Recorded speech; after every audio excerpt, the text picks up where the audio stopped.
कामाख्यां काम संपन्नां कामेश्वरीं हरप्रियां कामनां देहि मे नित्यं कामेश्वरी नमोस्तुते। कामाख्ये वरदे देवी नील पर्वतवासिनी त्वं देवी जगदम्माता योनि मुद्रे नमोस्तुते। क्या आप जानते हैं कि इस पूरे ब्रह्मांड में एक ऐसी जगह है जहाँ पत्थर भी रजस्वला होती है। एक ऐसा मंदिर जहाँ कोई मूर्ति नहीं बल्कि एक कुंड की पूजा होती है। नीलाचल की पहाड़ियों पर बसा कामाख्या मंदिर, जहाँ महान से महान तांत्रिक भी अपना माथा टेकते हैं। चलिए आज हम कामाख्या के उन रहस्यों की गहराइयों में उतरते हैं।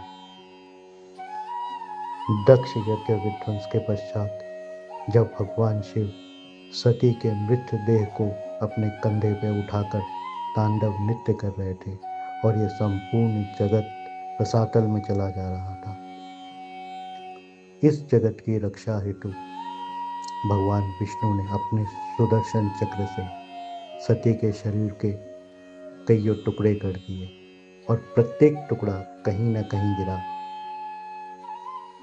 तब यहाँ उनकी योनि गिरी थी। इसी कारण इसे महामुद्रा और सृष्टि के सृजन का केंद्र माना जाता है। यहाँ कामदेव को भगवान शिव के श्राप से मुक्ति मिली थी और उन्हें अपना सौंदर्य पुनः प्राप्त हुआ था।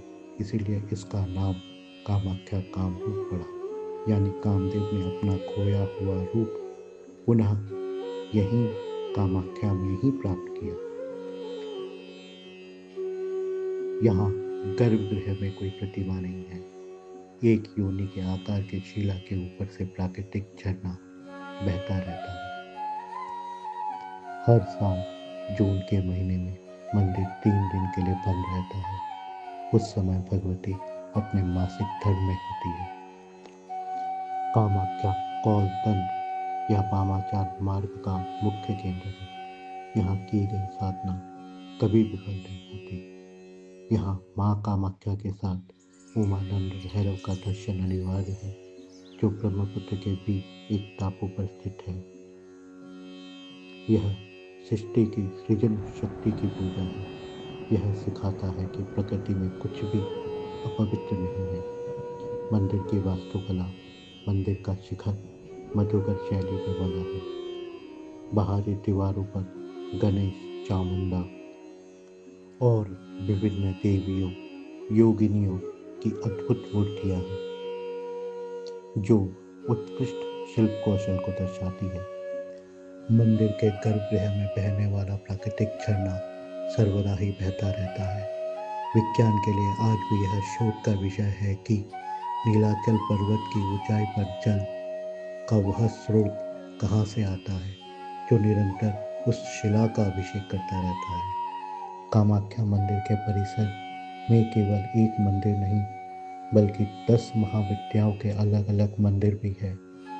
अम्बुबाची के पश्चात प्रसाद के रूप में मिलने वाला वस्त्र धारण करने या पास रखने से रक्षा होती है और समस्त बाधाएं दूर होती है, ऐसी मान्यता है। यहाँ सौभाग्य कुंड में स्नान करने से पापों का नाश होता है। कामाख्या में सात्विक और तामसिक दोनों तरह की बलि का विधान है। कौल मार्ग में भगवती को सर्वदा ही रक्त प्रिया माना गया है। कामाख्यां काम संपन्नां कामेश्वरीं हरप्रियां कामनां देहि मे नित्यं कामेश्वरी नमोस्तुते। कामाख्ये वरदे देवी नील पर्वतवासिनी त्वं देवी जगदम्माता योनि मुद्रे नमोस्तुते।